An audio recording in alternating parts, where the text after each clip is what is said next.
बेटों को याद करने का तो बड़ा लंबा चौड़ा इतिहास है। एक तो पुत्र के मोह में मर ही गया बेटे को याद करते करते, एक का तो बेटा ही सामने है। अरे सामने हो तो फिर क्या याद करना। पुत्र की ऐसी आसक्ति होती है, आत्मा में जायते पुत्र। मूलतः हम अपनी संतानों से प्रेम नहीं करते, अपने से ही कर रहे हैं। वो हमारा ही अंश है, हमारे ही वीर रज का विस्तार है। अगर आपको अपनी संतान से आसक्ति और मोह है तो सच मानिए उससे नहीं है, अपने से है। वो कुछ और नहीं है, वो हमसे ही, हमारे रक्त मज्जा मांस मेद रुधिर और वीर्य से निचुड़कर वो एक अलग तरह से सत्ता है। वो हमारा ही एक्सपेंशन है। अपनी चीज से ही लाल लड़ा रहे हैं, खुद से उसी के कपोल छू रहे हैं, उसी के माथे पर चुम्बन जड़ रहे हैं, उसी को अंक में भर रहे हैं। उसकी तोतरी बात हमें कितनी अच्छी लग रही है, उसकी या अपनी? अपना ही तो अंश है। उसकी हर उल जलूल बात हमें अच्छी लग रही है। जिसने कभी दुष्कर्म नहीं किए, ऐसा धृतराष्ट्र पुत्र के मोह में क्या हुआ उनका? एक का तो पुत्र सामने है, सुखदेव मुनि सामने ही तो है व्यास के, लेकिन पुत्र के मोह के कारण पीछे भाग रहे हैं। उसको याद करते, रुक रुक ठहर। और एक के तो प्राण ही चले गए। कौन? दशरथ। उनके तो प्राण चले गए। कितना गहरा श्राप था मुनि दंपति का।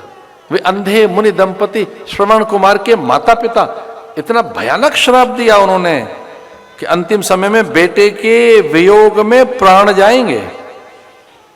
जब आप मरेंगे तो आपकी सदगति नहीं होगी।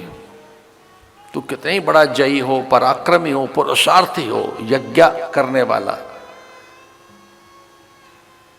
इतना बड़ा संकल्प तेरा राजन कि किसी भी पल आप स्वर्ग में पहुंच सकते हैं।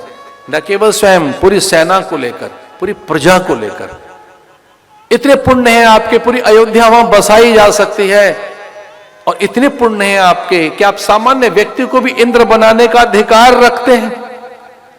देव भयभीत थे, चकित थे कि जिस व्यक्ति को हमने बुलाया है स्वर्ग की सुरक्षा के लिए, अपने प्राणों की रक्षा के लिए, ये सामान्य पुरुष नहीं है, ये दशरथ है।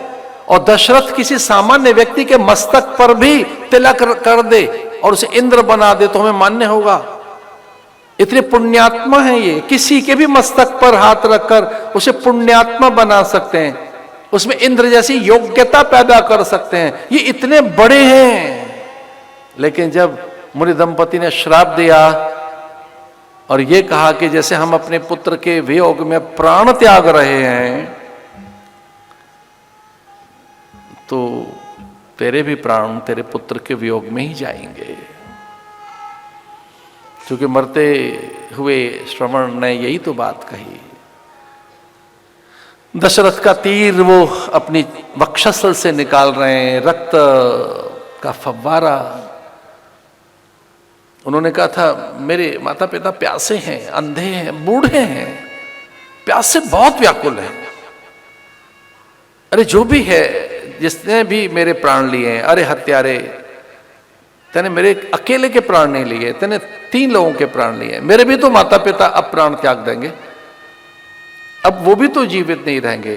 मेरे मरण का समाचार सुनकर वो भी प्राणांत कर देंगे, पर वो प्यासे तो न मरे कम से कम। मेरे माता पिता को जल दे देना। वो कलश लेकर दौड़े थे दशरथ, और एक अपरिचित आहट सुनकर, एक अपरिचित स्पर्श उनको हुआ कि कौन है जो कलश लेकर आया है। और उन्होंने कहा नहीं नहीं, हम अपने पुत्र के हाथ से जल पिएंगे। हमारे पुत्र का क्या हुआ?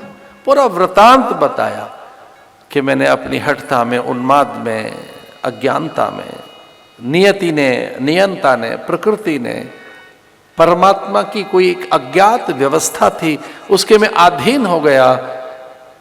अकारण ही मैंने आपके पुत्र के प्राण ले लिए हैं। मुनि दंपति ने उन्हें श्रापित किया था कि ये सच है, आप पुण्य आत्मा है, धर्मात्मा है, लेकिन जैसे हम अपने प्राण त्याग रहे हैं, आप भी पुत्र के वियोग में ही प्राण त्यागेंगे। और दशरथ मरते समय 6 बार राम बोलते हैं, लेकिन राम नहीं, पुत्र को याद करते हैं।